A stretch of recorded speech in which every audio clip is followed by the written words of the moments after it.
It is important to preface this video with the state of the server during this early time period in its history.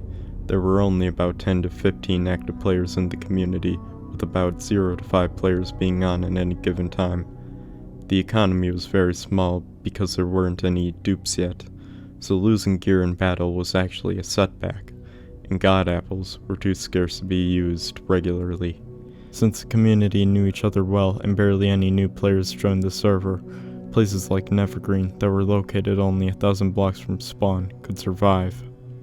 Now with that being said, I believe it is time to introduce our main character of the video, arguably the most influential of them all, a player that old players call Nedril.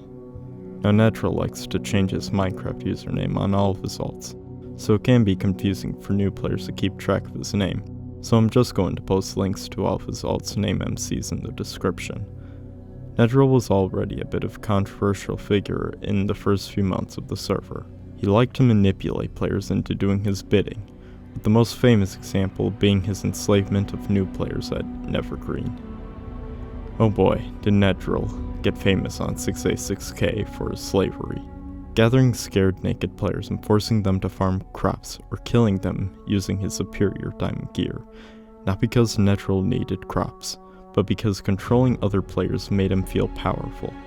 Overall, the core community liked Nedril because he did interesting things on the server, such as the X plus Overworld Highway project in the spawn village that took place right on top of the lava cast by 00. It was heartbreaking for the community to hear when in June of 2017, Nedril announced that he was quitting the server for good, blaming boredom with what to do on the server. He left a newer player who played on the original 0b0t server, Metal Charizard, to oversee Nevergreen and another base of Neds called Nedtown. It seemed that Nedril was going to be gone from 6a6k for good, just months into the server's life. Little did we know that this was barely the beginning.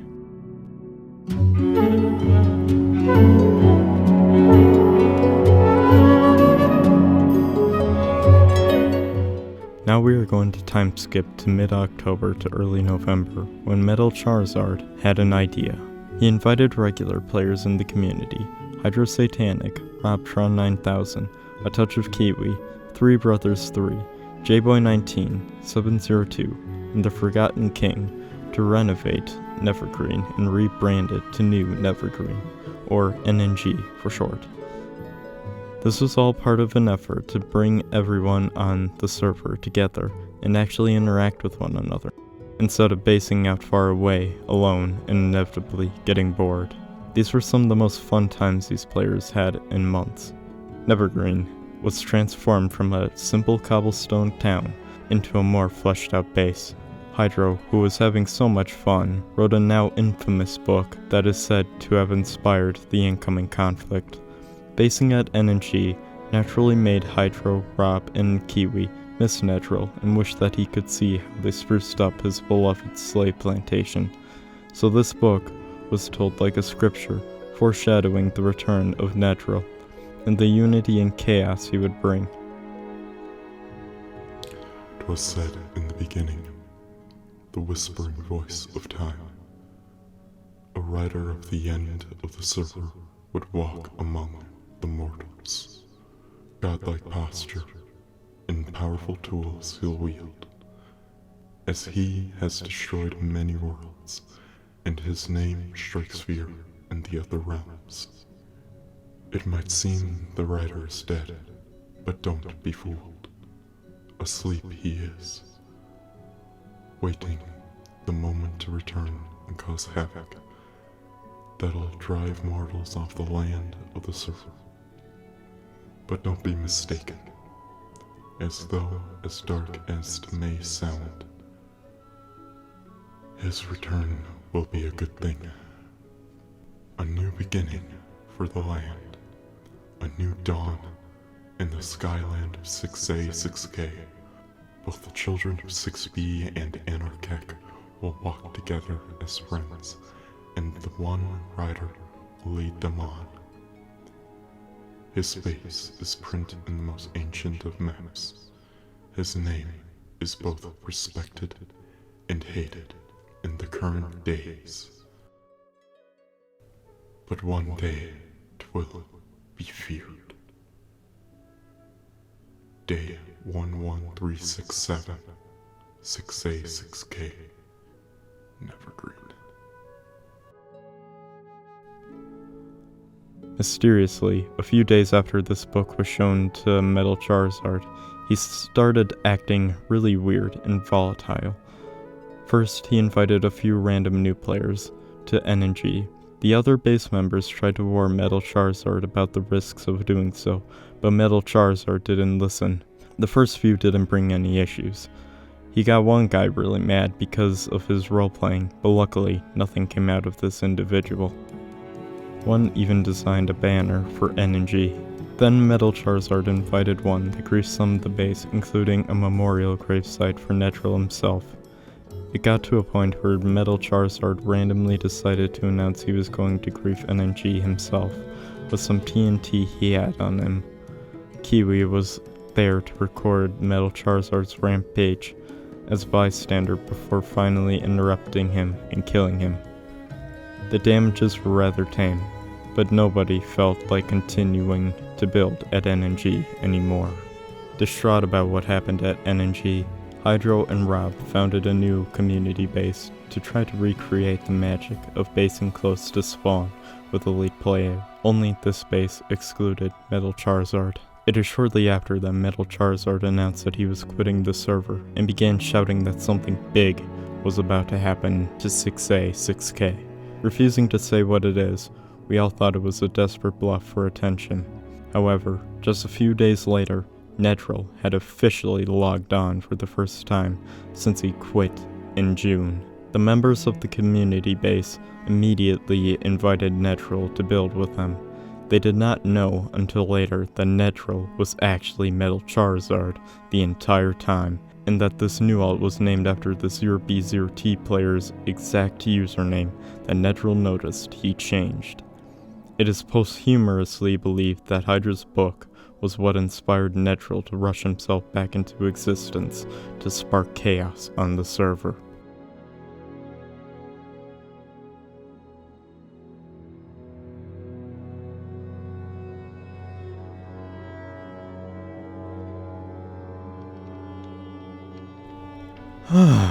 Finally, it's time we talk about the war. So the community base was going along well, with already a few notable builds in its infancy.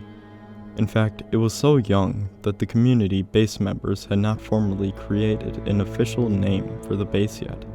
So the players referred the base to each other, what was widely known to be called today 2K2K, since the base scores were at 2000X, 2000Z. Nedril had yet to make a single build at the base yet. In fact, he seemed bored, and only interested in doing friendly PvP matches with the rest of the base members. One day, in late November of 2017, 2K2K member Sasaba2003 made a Reddit post announcing the banner of his newly created team, which only consisted of a random new player, Josh Elvis, that he got to join from an unrelated server. Nedril noticed this post and immediately confronted Sasabud about it on the server. Nedril TPA'd to Josh Elvis, the unsuspecting new player, and proceeded to slaughter them, since Nedril was the only one who had God gear and a hacked client. It is from right there that Nedril formally declared war on Sasabud, even though he was technically his own teammate. Nedril got Rob to make a Reddit post to catch the rest of the server up to speed with what was going on. So basically, Nedril declared war on an 11-year-old and thus sparked a lot of memes. Anyway, back to the video. There are now currently two official sides of the war. Team Sasabud, which consisted of just Sasabud and 702, since Josh Elvis chickened out and quit the server. Team Nedril, which officially became the Demons of 6A6K, which consisted of Nedril and Catscraft. The goal of this Reddit post was for Nedril to force people to pick sides. Nedril instigated this conflict purely for his entertainment, which was foreshadowed by Hydra's book from N&G. However, Rob showed a bias towards going neutral on the matter because the whole point of the war was considered staged, or what the server used to commonly insult Nedril with: roleplay.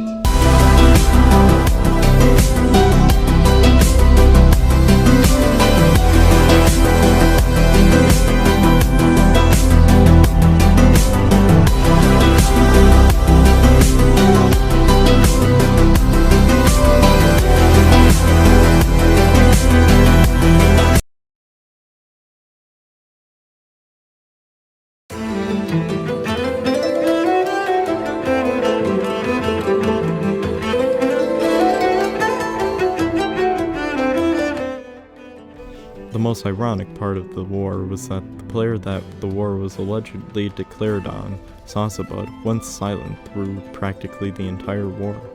He stopped playing as much, and when he did, he made sure to play away from Spawn and other players. In reality, the war wasn't about Sasabud or the Demons as a team. The war was purely centered around Nedril, the once looked up to and nostalgic player who turned himself into a mentally deranged outcast. The Demons set up their own base where Nedril would post propaganda on the subreddit. They showed off an official Demon War map art that Nedril made on his own, and a screenshot of what appears to be a bunch of god sets and armor stands for intimidation, which turned out to be fake.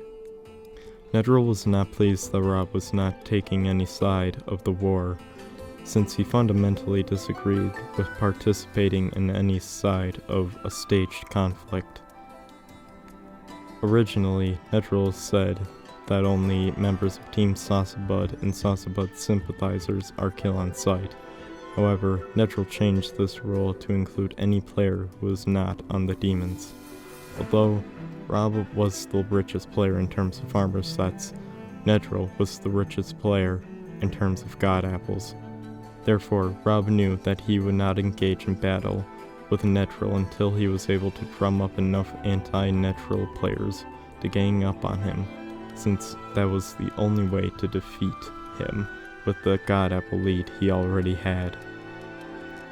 The problem was that 6a6k being a dead server and all, it was hard to catch any of these players to recruit them, especially since they were rarely online and did not have any form of communication like Discord.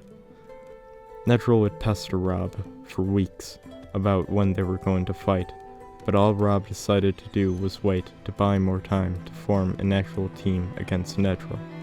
On another note, 2k2k as a base was effectively abandoned, since no base member wanted to be actively living at a base Nedril knew about, because he could easily track them and kill them. 2k2k would forever become a ghost town for the rest of its life.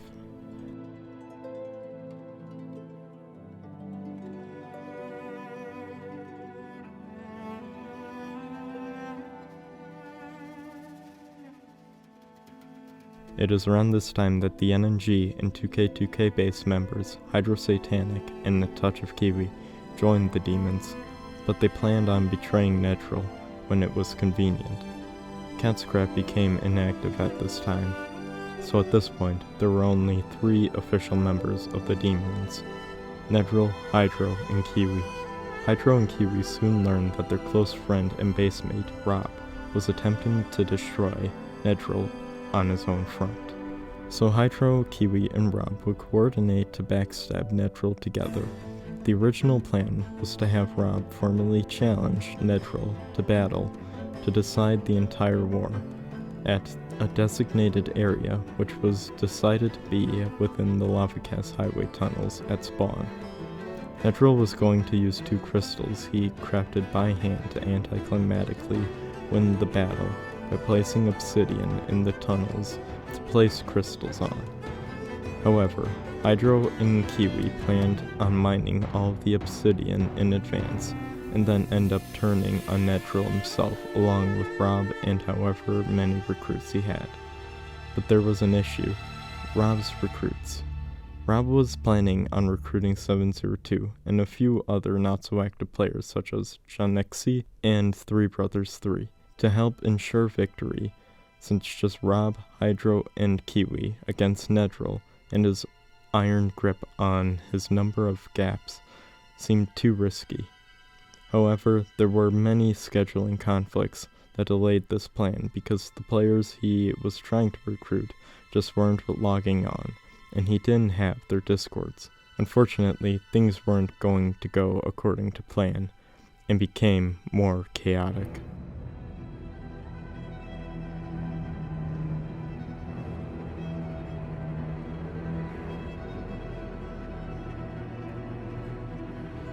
In a turn of events, Kiwi accidentally messaged Nedril revealing that Kiwi was going to backstab Nedril. Hydro had to pretend that Kiwi was the sole backstabber, so the plan was still going to happen, just with Nedril and Hydro entering the final battle as the only demons. However, things were about to go terribly wrong. 702 had been DMing Rob on Reddit about his failures to recruit players to oppose Nedril.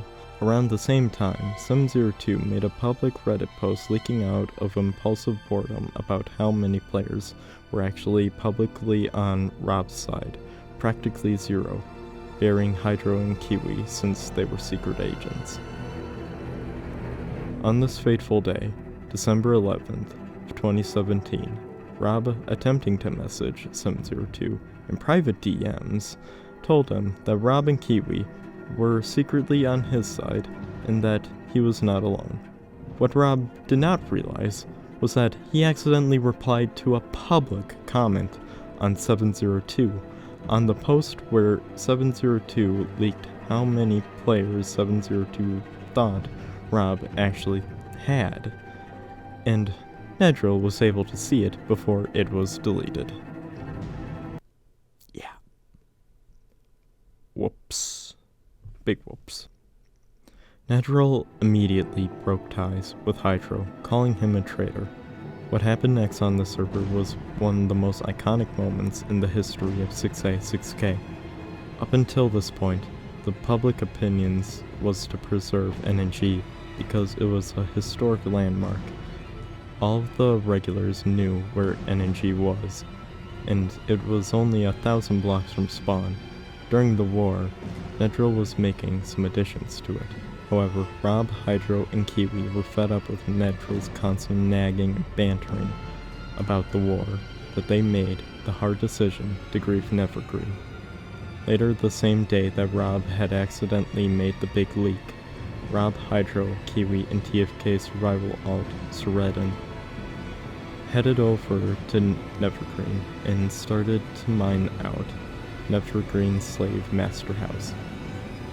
Suddenly, in the midst of all this, Nedril's alt logged in, and then Nedril's main soon followed.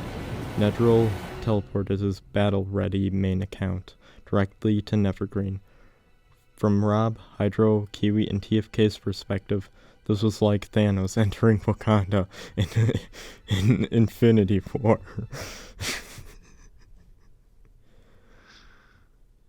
Right there, right then, the 4v1 began. With little preparation, the four who all had god armor, swords, and bows were swinging swords at Nedril, who was chugging the god apples and doing a good job tanking the hits and dealing damage. Then, Nedril was able to single out Rob and kill him, KO'd. Then, Nedril was able to kill Hydro soon after, but Rob TP'd back, in naked, expecting to spectate, and was lucky enough to have an opening to pick up Hydro's recently deceased corpse and join back into the fight. At the very end, Nedril was defeated, and it was all recorded. Nedril's gear was collected as artifacts. A victory screenshot became one of the most upvoted posts on the subreddit of all time. And Nedril had to sadly watch his beloved slave plantation get covered in lava casts. Oh yeah, and then Nedril made an expansion to Nevergreen, just 100 blocks away. It's not like, yeah, anybody would notice, right? Yeah, okay. As of today, NNG, formerly known as Nevergreen, is a giant crater with surrounding water flowing in it. Since the original casting, TFK regenerated NNG back to its original state, months later, intending it for it to stay up. But the community withered that to bedrock right away. After the 4v1 concluded the Demon War, Nedril went to go to work on his other base, SNG, until that got found in Grief 2. Nedril would then go on a break, a real break this time, and won't be seen on the server in any capacity until later on. A story for another day. What the 6A6K community took from the Demon War was that Nedril was to never be trusted. Players still acted friendly with him, because deep down they still liked him as a person and respected his earlier works on the server. Even the Demon War itself was retroactively somewhat respected, purely for the entertainment value it produced for a few weeks. After all, this was the last war or conflict to occur in the pre-dupe era. However, no regular player who was around at this time would ever let Nedril near any of their bases or items because of the fear he would backstab just for the hell of it. It was sad that NNG got destroyed the way it did, but perhaps it was the most poetic way it could have ever went out. It was created so Nedril could exert his power over others, but as NNG fell, so did his power.